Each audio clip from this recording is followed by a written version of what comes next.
আসসালামু আলাইকুম। সবাইকে জুমা মুবারক। মূল আলোচনায় চলে যাচ্ছি। সৌদি আরব, পাকিস্তান এবং তুরস্কের মধ্যে আজকে গুরুত্বপূর্ণ একটি সামরিক বা প্রতিরক্ষা চুক্তি হচ্ছে। এই চুক্তি মধ্যপ্রাচ্যে কী ধরনের প্রভাব ফেলবে, আঞ্চলিক ভূ রাজনীতি ও কৌশলগত সমীকরণে কী প্রভাব ফেলবে, বিশ্ব রাজনীতিতে কী প্রভাব ফেলবে, দক্ষিণ এবং দক্ষিণ পূর্ব এশিয়ায় কী প্রভাব ফেলবে, বিশেষ করে ইরানের সাথে তুরস্কের, সৌদি আরবের এবং পাকিস্তানের কোন ধরনের প্রভাব পড়বে, এই বিষয়গুলোই সবচেয়ে বেশি আলোচিত হচ্ছে বা বেশি আলোচনা হওয়ার কথা। আরও বড় পরিসরে দেখতে হলে এই যে জোট হতে যাচ্ছে, এই যে চুক্তি হবে, সেই চুক্তির প্রেক্ষাপটে এই জোট কি মধ্যপ্রাচ্যে যে ইসরায়েল অনেক বড় সংকট তৈরি করেছে তাদের ব্যাপারে এই জোট বিশেষ কোনো ভূমিকা নেবে কিনা, এরকম নানা প্রশ্ন আছে। এই প্রশ্নগুলো নিয়েই এখনকার আলোচনা। আশা করি আপনারা শেষ পর্যন্ত সঙ্গে থাকবেন। আর ভিডিও ভালো লাগলে লাইক, কমেন্ট, শেয়ার করবেন এবং চ্যানেলটি সাবস্ক্রাইব করে সাথেই থাকবেন। দর্শক, চলুন মূল আলোচনায় চলে যাই।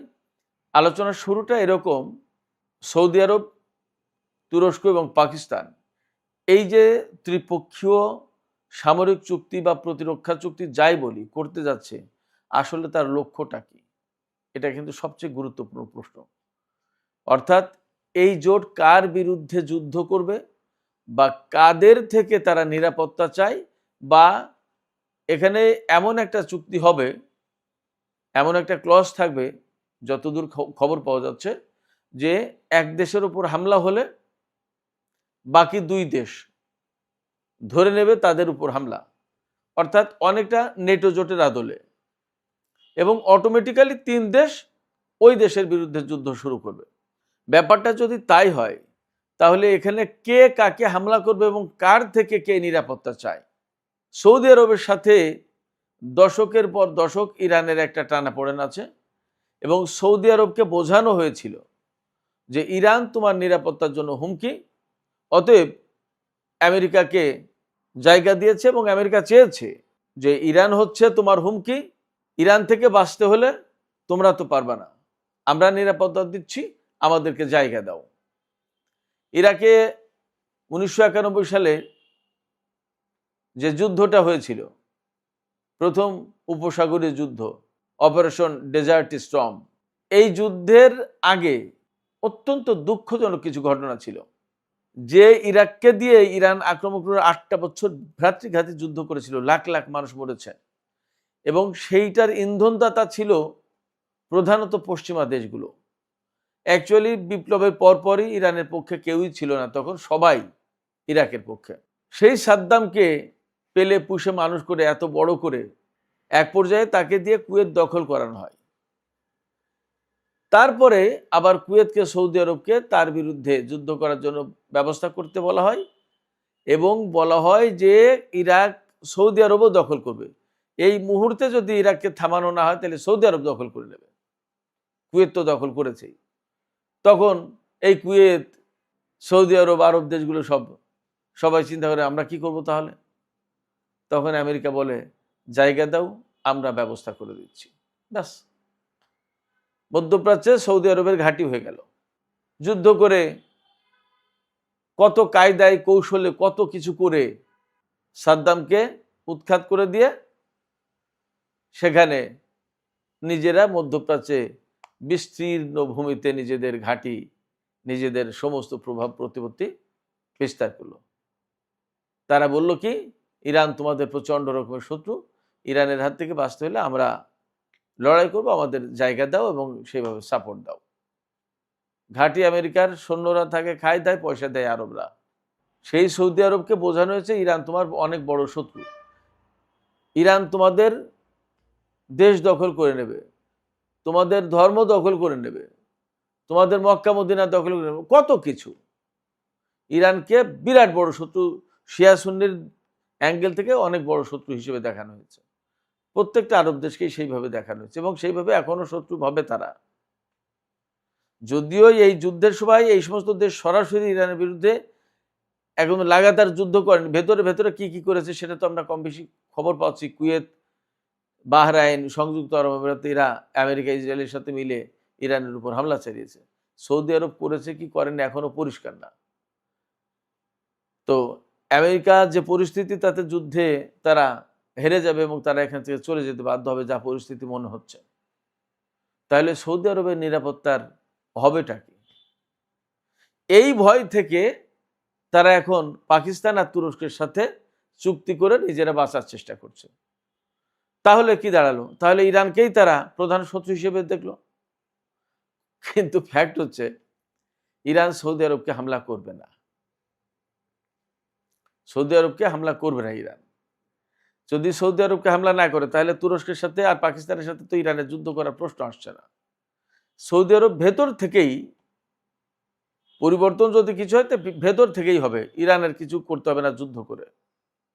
এবং এই যে ইসরায়েলের সাথে গাজার যুদ্ধ, লেবাননের যুদ্ধ, ইরানের যুদ্ধ, আমেরিকা ইসরায়েলের সাথে ইরানের যুদ্ধ, এর সাথে ইয়েমেন, ইরাক, লেবাননের যোদ্ধারা এরা যে জড়িত হয়ে গেল, এই যে গত 2-3 বছর 4 বছর ধরে মধ্যপ্রাচ্যে যে সমস্ত কাহিনী ঘটছে, যুদ্ধ, সংঘাত, সংঘর্ষ, যে সমস্ত আগ্রাসন, হামলা, পাল্টা হামলা, এই সমস্ত ঘটনায় মানুষের মনোজগৎ পাল্টে গেছে এবং সাধারণ মানুষ বুঝে ফেলেছে কে মুসলমানের পক্ষে, কে ন্যায়ের পক্ষে, কে সত্যের পক্ষে, কে ইসলামের পক্ষে, আর কে এগুলোর বিপক্ষে, কারা এর বিরুদ্ধে। এগুলো মানুষের কাছে পরিষ্কার।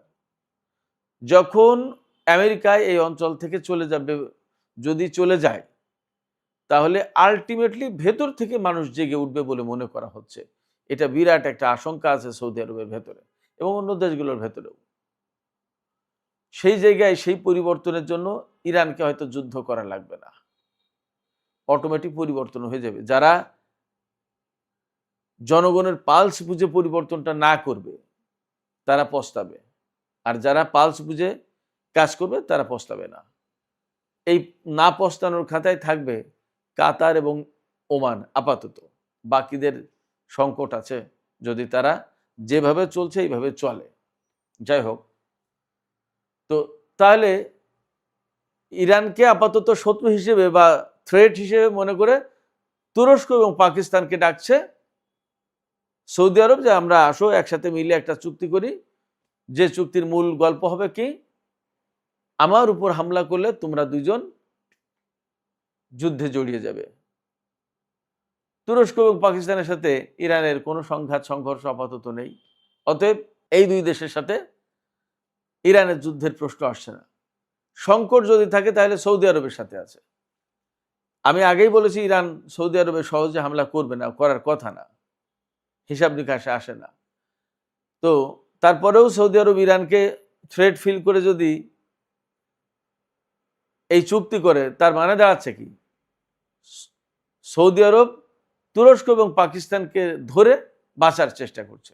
খুব মোটা দাগে যদি বলি, যে আমেরিকা, ইসরায়েল বা পশ্চিমারা সৌদি আরবকে বাঁচাতে পারলো না বা নিরাপত্তা দিতে পারলো না, এই তুরস্ক আর পাকিস্তান কি পারবে? এটা কি বিশ্বাস করা যায়? যায় না। এখানে যা হবে সেটা হচ্ছে যে যুদ্ধ নয়, সামরিক সংঘাত নয়, এখানে হবে কূটনীতির খেলা। তুরস্ক এবং পাকিস্তান তারা যা করবে তা হচ্ছে এই, এতদিন সৌদি আরব আমেরিকা থেকে পশ্চিমা দেশগুলো থেকে বিপুল পরিমাণে অস্ত্র নিয়েছে। এই বিপুল পরিমাণে অস্ত্র তাদেরকে নিরাপত্তা দিতে পারলো না এবং এত বেশি টাকা খরচ করতে করতে জীবন শেষ। আমেরিকার সামরিক ইন্ডাস্ট্রি বেঁচে আছে সৌদি টাকায়। সেই সৌদি আরব যদি এই আমেরিকার অস্ত্র কেনা, সামরিক সরঞ্জাম কেনা বন্ধ করে, তাহলে সৌদি আরবের খরচ বেঁচে যায়, একথা সত্যি। এবং আমেরিকা ঝুঁকিতে পড়ে, অর্থনৈতিক ঝুঁকিতে পড়ে মিলিটারি ইন্ডাস্ট্রিতে, এটাও সত্যি। অ্যাট দ্য সেম টাইম তুরস্ক এবং পাকিস্তান বিপুল পরিমাণে অস্ত্র বিক্রি করার জায়গা খুঁজে পাবে যদি সৌদি আরবের সাথে তুরস্ক এবং পাকিস্তানের আজকে চুক্তি হয়ে যায়। আজকে হওয়ার কথা এবং হবে। এরদোগান অলরেডি রওনা দিয়েছে, পৌঁছে গেছে। গতকালকেই পাকিস্তানের প্রধানমন্ত্রী শেহবাজ শরীফ, সেনাপ্রধান ফিল্ড মার্শাল আসিম মুনির, পররাষ্ট্রমন্ত্রী ইসাকদার তথ্যমন্ত্রী থেকে শুরু করে আরো আরো অনেক মন্ত্রী গেছে। তার মানে অতিশয় হাই লেভেলের মিটিং এবং গুরুত্বপূর্ণ চুক্তি হতে যাচ্ছে। এই চুক্তির নাম দেওয়া হয়েছে মক্কা চুক্তি। তার মানে এই চুক্তির নামের সাথে ধর্মীয় একটা লেবাস, ধর্মীয় একটা লেভেল আছে এবং এই ধর্মীয় লেভেলটার মানে হচ্ছে ওখানে শিয়া সুন্নির একটা বিষয় জড়িত থাকতে পারে। আমি সেদিকে যদি নাও যাই তাহলেও এই কথা বলতে হবে যে যেহেতু এটা অত্যন্ত গুরুত্বপূর্ণ চুক্তি, সেই চুক্তি সৌদি আরবকে এক ধরনের ভয় থেকে বাঁচাবে যে আমার সাথে আমার দুই বন্ধু আছে। আর এটা হলো সৌদি আরবের দিকের কথা। আর তুরস্ক এবং পাকিস্তান বিপুল পরিমাণে অর্থ পাবে এবং বিপুল পরিমাণে অস্ত্র বিক্রি করতে পারবে। এখন এই চুক্তি হলে ইরানের জন্য কোনো থ্রেট হচ্ছে কিনা, বা আঞ্চলিক তার যে বিভিন্ন প্রতিরোধকামী সংগঠন, যে সংগঠনগুলো ইরানের মতাদর্শে বিশ্বাসী বা ইরানের কথা মতো চলে বা ইরানের সাথে সম্পর্ক রাখে, তাদের জন্য কোনো সংকট কিনা, এটা একটা প্রশ্ন। একটা বিষয় আমি বলি, সিরিয়াতে কিন্তু বাশার আল আসাদকে ক্ষমতাচ্যুত করার পেছনে তুরস্কের প্রেসিডেন্ট রজব তাইয়িপ এরদোগানের বিরাট ভূমিকা আছে। এই ভূমিকাটা একদম নেগেটিভ ভূমিকা, নেতিবাচক ভূমিকা, এটা কাঙ্ক্ষিত ভূমিকা ছিল না। কারণ আসাদ পরিবার বা আসাদের যে সরকার, তারা ছিল ইসরায়েল বিরোধী। ইসরায়েলকে সীমান্তে ঠেকিয়ে রাখার জন্য আসাদ সরকার একটা গুরুত্বপূর্ণ রোল প্লে করছিল এবং তারা কখনো ইসরায়েলের সাথে সম্পর্ক করতে যায়নি। এবং আসাদ সরকার ক্ষমতায় থাকার কারণে সিরিয়ার ভেতরে ইরানের একটা অবস্থান ছিল, কিন্তু আসাদ সরকারকে সরিয়ে দেওয়ার পর সিরিয়া তো ইসরায়েলের করতলগত হয়ে গেছেই, তুরস্কের তেমন কোনো ভূমিকা নেই। বরং এখন লেবাননের হিজবুল্লাহকে মারপিট করার জন্য আমেরিকার প্রেসিডেন্ট ডোনাল্ড ট্রাম্প সিরিয়ার প্রেসিডেন্টকে লেলিয়ে দেন। যদিও তিনি যাননি, কিন্তু যাবেন না এর কোনো নিশ্চয়তা নেই। সিরিয়া কিন্তু ইসরায়েলের সাথে একটা নিরাপত্তা চুক্তি সই করার জন্য চেষ্টা করছে। তো সিরিয়ার প্রেসিডেন্ট হচ্ছে এরদোগানের একেবারে অনুগত। সেই লোক এরদোগানের কথা ছাড়া ইসরায়েলের সাথে কি চুক্তি করতে যাচ্ছে? তাইলে ইসরায়েলের সাথে চুক্তি করার ব্যাপারে সিরিয়ার এরদোগানের ভূমিকা আছে এবং সম্মতি আছে, এটা বুঝতে হবে। তাইলে কি পলিটিক্স হলো? ইসরায়েলকে এতদিন বাশার আসাদ ঠেকিয়ে রেখেছিল সীমান্তে। বাশার আসাদ ক্ষমতাচ্যুত হওয়ার পরপরই হুড়মুড় করে ঢুকে পড়লো সিরিয়ার ভিতরে। সিরিয়ার ভিতরে ঢুকে পড়া মানে হচ্ছে ইরাক সীমান্ত মাঠে গড়ের মাঠ করে ফেলবে। ও কোনো সীমান্তই থাকবে না, কারণ ইরাকের সেই ক্ষমতা নেই এখন। তাইলে ইরাকের ভিতরে চলে আসলো এবং দেখেছেন না, ইরাকের ভেতরে ইসরায়েল দুটো ঘাঁটি করেছিল গভীর অভ্যন্তরে এবং সেখান থেকে ইরানের বিরুদ্ধে যুদ্ধ চালিয়েছে। ইরাকের ক্ষমতা তো এই মোটমাট। এই জায়গায় তাহলে কার্যত সিরিয়ার বাশার আসাদ সরকারের পতন মানে ইরানের সীমান্তে ইসরায়েল চলে এসেছে। সেটা ঠেকানোর জন্য তো এরদোগান কোনো ভূমিকা পালন করেননি। তাহলে লাভটা কি হলো? তো সেই জায়গা থেকে এই চুক্তি ইরানের জন্য কোনো থ্রেট হচ্ছে কিনা সেটা বিবেচ্য বিষয়। তবে আমি মনে করি যে ইরান যথেষ্ট কূটনীতিতে পারঙ্গম, তারা তুখোড়। তারা মনে হয় না যে তুরস্কের কারোর ভুলে বা কারোর ফাঁদে পা দিয়ে তুরস্কের সাথে যুদ্ধে জড়িয়ে যাবে, সংঘাতে জড়িয়ে যাবে ইরান। এটা করবে না। পাকিস্তানের সাথে এই সংঘাতের তো প্রশ্ন আসে না, বরং পাকিস্তান এই মুহূর্তে ইরানের সাথে বাণিজ্যিক চুক্তি করতে যাচ্ছে। এই আজকেই খবর দেখলাম ইরান থেকে প্রচুর পরিমাণে বিদ্যুৎ আনে এবং আরো আনবে বেশি। আর পাকিস্তানের প্রধানমন্ত্রী যে সৌদি আরব সফর গেছেন, এই সফরে সামরিক চুক্তির পাশাপাশি সৌদি আরব থেকে ফাইন্যান্সিয়াল হেল্প চান শাহবাজ শরীফ এবং তার ব্যবস্থা হবে। তাইলে পাকিস্তান সৌদি আরবের সাথেও সম্পর্ক রক্ষা করছে, ইরানের সাথেও, এবং তার পেছনে কিন্তু চীন। আমি সবসময় পাকিস্তান নিয়ে কথা বলতে গেলেই চীনের প্রসঙ্গ আসবে।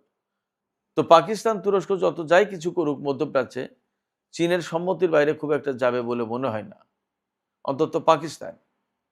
যদি তাই হয় তাহলে দাঁড়াচ্ছে এই অঞ্চলে এই জোট হয়তো একটা স্থিতিশীলতা প্রতিষ্ঠার চেষ্টা করবে এবং স্থিতিশীলতা প্রতিষ্ঠার চেষ্টা করার অংশ হিসেবে যদি তারা এই চুক্তি করে থাকে তাহলে অবধারিতভাবে আমেরিকাকে মধ্যপ্রাচ্য থেকে চলে যেতে হচ্ছে বা আমেরিকা মধ্যপ্রাচ্য থেকে চলে যাবে। ইরান কিন্তু সবসময় বলে আসছে যে আমেরিকার উপস্থিতিটাই এই অঞ্চলে অস্থিতিশীলতা সৃষ্টির মূল কারণ, এবং যুদ্ধ করে তো আমেরিকা ইরানের সাথে পারছে না, এটা তো পরিষ্কার আমরা দেখতেই পাচ্ছি। তাহলে সৌদি আরবকে দিয়ে বা সবাই মিলে হয়তো এই মেসেজ আমেরিকাকে জানিয়েছে যে তোমাদের উপস্থিতির কারণে এই সংকট, তোমরা এখান থেকে যদি ঘাঁটি মাটি সরাও তাহলে এই সংকটগুলো থাকে না, অন্তত সৌদি আরব আছে। হয়তো সৌদি আরব আমেরিকাকে ঘাঁটি দিতে চাচ্ছেও না। তো ঘাঁটি যখন দিতে চাচ্ছে না আমেরিকাকে, আমেরিকার সেনারা সরে গেলেই ইরান ঢুকে পড়ে কিনা সৌদি আরবের ভিতরে, ইরাকের গেরিলারা ঢুকে পড়ে কিনা, ইয়েমেনিরা ঢুকে পড়ে কিনা, এই ভয় তো আছে। এই ভয় থেকে সেফটি পাওয়ার জন্য সৌদি আরব হয়তো তুরস্ক এবং পাকিস্তানের সাথে একটা চুক্তি করছে। হয়তো এই জায়গায় এই দুই দেশ ইরানকে বলবে যে আপনাদের এই রেজিস্ট্যান্স ফোর্সগুলোকে আপনারা একটু কন্ট্রোল করেন, এই অঞ্চলে আমরা সবাই শান্তিতে থাকি মিলেমিশে।